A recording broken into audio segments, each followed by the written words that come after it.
Bismillahirrahmanirrahim. On the demand of Jasbir Singh from Udham Singh Nagar, Uttarakhand. ये problem trigonometry की है.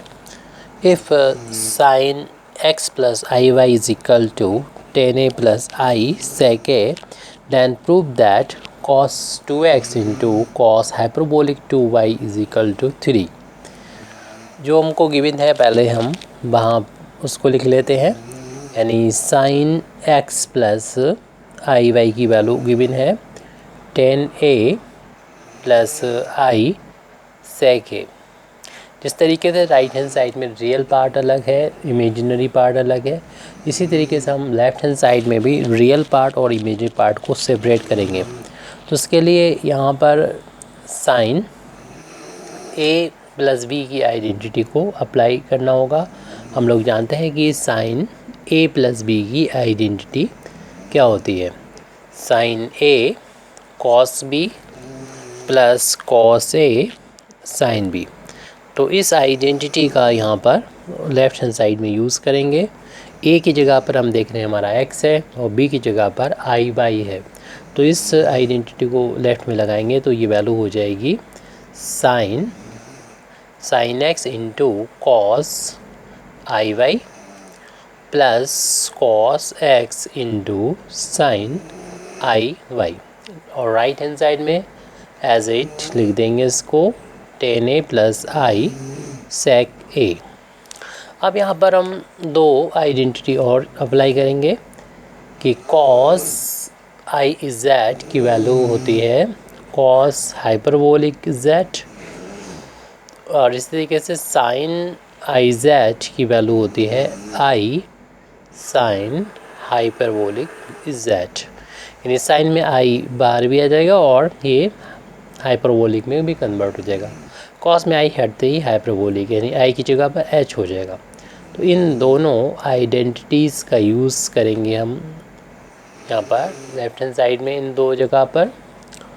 तो इससे लिख सकते हैं हम sine x into cos hyperbolic y plus cos x into i sine hyperbolic y is equal to tan a plus i sec A.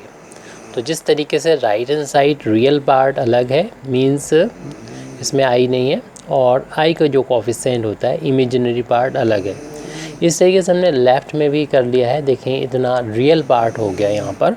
Sign x into cos hyperbolic ये रियल पार्ट हो गया, और आई को शुरू में लिख दें तो आई का जो कोफिशिएंट है वो इमेजिनरी पार्ट है यहाँ पर cos x into sine hyperbolic y. और हम लोग जानते हैं कि रियल पार्ट और इमेजिनरी पार्ट जब मिलते हैं तो बनता है एक कॉम्प्लेक्स नंबर. तो राइट हैंड साइड में भी कॉम्प्लेक्स नंबर है, लेफ़्ट हैंड साइड में भी कॉम्प्लेक्स नंबर है, और जब दो कॉम्प्लेक्स नंबर आपस में इक्वल होते हैं तो उसका रियल पार्ट के इक्वल होता है और इमेजिनरी पार्ट के इक्वल होता है. तो हम यहाँ पर सेपरेट कर देंगे रियल और इमेजिनरी पार्ट को और आपस में इक्वेट कर देंगे.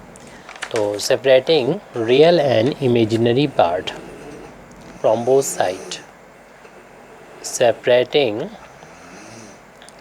real and imaginary parts from both sides. दोनों साइड से हम रियल और इमेजिनरी पार्ट को सेपरेट करेंगे. तो ये है हमारा sine x into cos hyperbolic y. Sine x into cos hyperbolic y, और राइट हैंड साइड में ये था हमारा टेन ए के इक्वल. तो इसको हम रियल पार्ट को सेपरेट किया तो इसे इक्वेशन नंबर 1 डाल देंगे. अब इमेजिनरी पार्ट को भी सेपरेट कर देंगे. यानी आई को कोफिशिएंट हमारा यहाँ पर लेफ्ट हैंड साइड में है cos x into sine hyperbolic y, cos x into sine hyperbolic y, और राइट हैंड साइड में ये सेक ए के बराबर है आई कोफिशिएंट यानी इमेजिनरी पार्ट. दोनों के इक्वेट किया, इक्वेशन नंबर 2 डाल दी. इन्हीं दोनों इक्वेशन से हम अपने रिज़ल्ट तक पहुंच पाएंगे. और जो हमें प्रूव करना उसमें हम ये देख रहे हैं कि वहाँ पर ए नहीं है, एंगल ए नहीं है. तो ए को यानी हमें इन दोनों इक्वेशन से एलिमिनेट करना होगा, और जैसे ही ए एलिमिनेट होगा वैसे ही हम अपने रिज़ल्ट को ऑब्टेन कर लेंगे। तो हम लोग जानते हैं इस आइडेंटिटी का यूज़ कर सकते हैं कि सेक स्क्वायर ए माइनस टेन स्क्वायर ए की वैल्यू 1 के इक्वल होती है। हो सकता है आपने इस आइडेंटिटी को इस तरीके से पढ़ा हो कि sec square A is equal to 1 plus tan square a. तो उसको जब हम 10 को राइट हैंड साइड में लेफ्ट हैंड साइड में ट्रांसपोज करेंगे तो ये माइनस का हो जाएगा, वही ये फार्मूला है हमारा। तो इसमें सेक ए की वैल्यू इक्वेशन नंबर 2 से और टेन ए की वैल्यू इक्वेशन नंबर 1 से पुट कर देंगे। तो सेक ए की वैल्यू इक्वेशन नंबर 1 से है यहाँ पर cos x into sine hyperbolic y, उसका जो कि स्क्वायर है तो पूरे का ही स्क्वायर हो जाएगा, माइनस फिर टेन ए की वैल्यू यहाँ पर हमको दे रखी है sine x into cos hyperbolic y, और चूँकि इसका 10 का स्क्वायर है तो इसका होल अब स्क्वायर हो जाएगा राइट हैंड साइड में, ये वैल्यू 1 के इक्वल है। और हम लोग जानते हैं कि अगर a इंटू वी का होल ऑफ स्क्वायर है या पावर n है माना कि, तो a टू दी पावर भी n हो जाएगी और b की पावर भी n हो जाती है। तो इस आइडेंटिटी का यूज़ करेंगे, आप लिखेंगे नहीं, इस आइडेंटिटी को डायरेक्ट यूज़ करेंगे।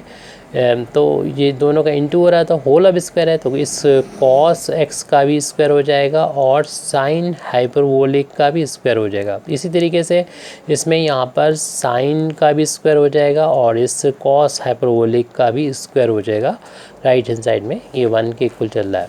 अब जो प्रूव करना है उसमें एंगल डबल में है, यानी x नहीं 2x है और ऐसे ही y नहीं कितना 2y है, तो इनको डबल एंगल में कन्वर्ट करने वाले जो फार्मूले हैं उनका यूज़ करेंगे।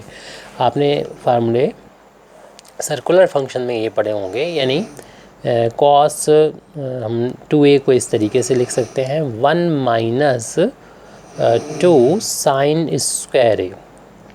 तो यहाँ से अगर हम साइन स्क्वायर ए की वैल्यू फाइंड करें, यानी इसको लेफ्ट में पहुँचाएं तो प्लस का हो जाएगा 2 times sine square A is equal to 1, और इस कॉस को उधर पहुँचाएंगे तो माइनस का 1 माइनस कॉस 2a हो जाएगा। और हमें चूँकि ज़रूरत होगी साइन स्क्वायर ए की, तो 2 से डिवाइड करेंगे तो साइन स्क्वायर ए की वैल्यू हमको यहाँ पर मिल जाएगी 1 माइनस कॉस 2a अपान 2। तो अब इस वैल्यू को डायरेक्ट याद रखें कि साइन स्क्वायर ए की सर्कुलर फंक्शन में वैल्यू इतनी होती है, तो इसे फार्मूले के तौर पर डायरेक्ट यूज़ करेंगे।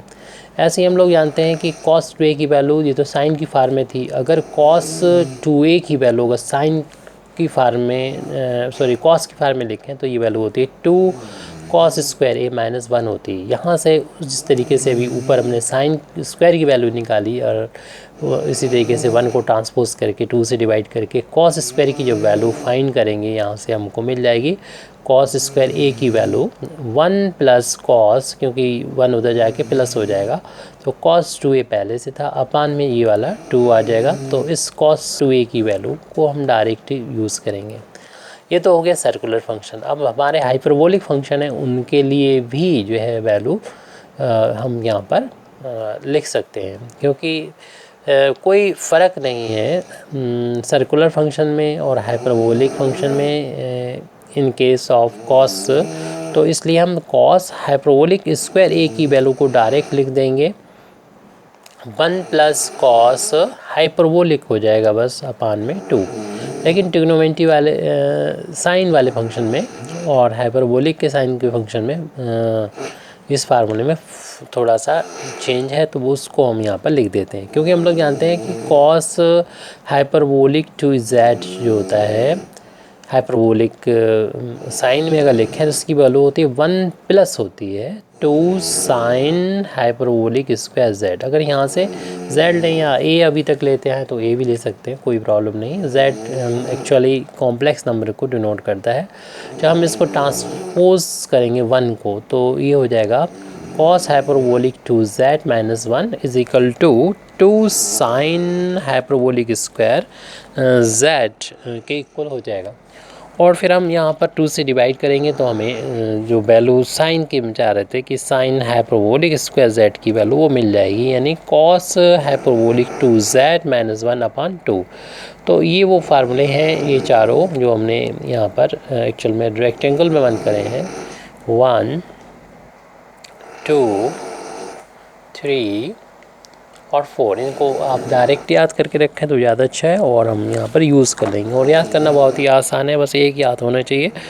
जैसे कॉस स्क्वायर एक्स को हम डबल एंगल में अगर लिखना चाहते हैं तो उसकी वैल्यू होती है 1 plus cos 2x। Double angle मतलब x से 2x हो जाएगा अपान में 2, लेकिन स्क्वायर इसका यहाँ से हट जाएगा। ऐसे ही साइन का स्क्वायर है और ये साथ में हाइपरबोलिक भी है तो थोड़ा इससे अलग होता है, यानी अपान में 2 तो आता है और बिटवीन साइन में जो होता है वो माइनस होता है। और हाइपरबोलिक है तो 1 इस तरफ आएगा और कॉस इधर जाएगा, यानी कॉस हाइपरबोलिक 2y ये आ जाएगा, एंगल ट्वाइस हो गया। फिर ये माइनस का साइन लगा दें और साइन स्क्वायर की वैल्यू रखते हैं। ये इसी तरीके से होती है, बस इंटरचेंज हो जाते हैं, यानी 1 माइनस इस तरीके समझ दें। कॉस में प्लस होता है और साइन में माइनस होता है, कॉस 2x अपान 2। और इसमें और हाइपरबोलिक में कोई फ़र्क नहीं होता है, तो इस जैसा ही होगा, बस h आ जाएगा, हाइपरबोलिक आ जाएगा 1 प्लस कॉस हाइपरबोलिक 2y अपान में 2 हो जाएगा। राइट हैंड साइड में 1 है तो यहाँ पर ऐसा करें कि न्यूमरेटर जो ऊपर लिखे हुए हैं उसका ऊपर इंटू हो जाएगा और नीचे का नीचे में इंटू हो जाएगा। तो इस ब्रैकेट का यानी 1 प्लस कॉस 2x और कॉस हाइपरबोलिक 2y माइनस 1 का इसमें इंटू हो जाएगा आपस में, और 2 इंटू 2 ये 4 हो जाएगा। ऐसे ही अगले ब्रैकेट के लिए भी बात यही रहेगी कि 1 माइनस कॉस 2x का इंटू हो जाएगा, 1 माइनस कॉस 2x का इंटू हो जाएगा 1 प्लस कॉस हाइपरबोलिक 2y में, और अपान में 2 इंटू 2 ये 4 हो जाएगा। राइट हैंड साइड में 1 है। अब हम ये चाहेंगे कि आपस में इन दोनों ब्रैकेट्स का इंटू कर लें और ये 1/4 है, इन दोनों में से हम कॉमन ले लेंगे। तो 1/4 को कॉमन लेने पर और इन दोनों को आपस में मल्टीप्लाई करेंगे तो एक ब्रैकेट आएगा, 1 का इंटू इन दोनों में करेंगे तो वैल्यू आ जाएगी कॉस हाइपरबोलिक 2y, और 1 का इंटू किया तो -1। अब इस कॉस का इन दोनों में इंटू करेंगे तो plus cos 2x into cos hyperbolic 2y, और इसका इंटू इसमें करेंगे तो माइनस का कॉस 2x हो जाएगा। तो इस तरीके से इन दोनों ब्रैकेट का इंटू ये आ गया। इसके बाद माइनस का साइन है उसको अप्लाई करेंगे और फिर इन दोनों ब्रैकेट का इंटू करके लिखेंगे। तो 1 का इंटू इनमें करेंगे तो 1 प्लस का कॉस हाइपरबोलिक 2y, हमारे पास जगह नहीं है, अब इसका इंटू नीचे लिख दे रहे हैं यहाँ पर।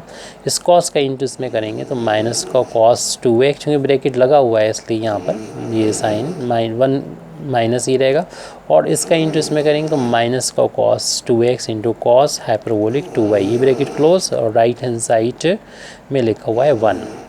और देखिए जो अपान में 4 है वो राइट हैंड साइड में पहुँचाएंगे तो उधर जाके मल्टीप्लाई हो जाए, क्योंकि इधर तो डिवाइड हो रहा था तो उधर जाके मल्टीप्लाई हो जाएगा।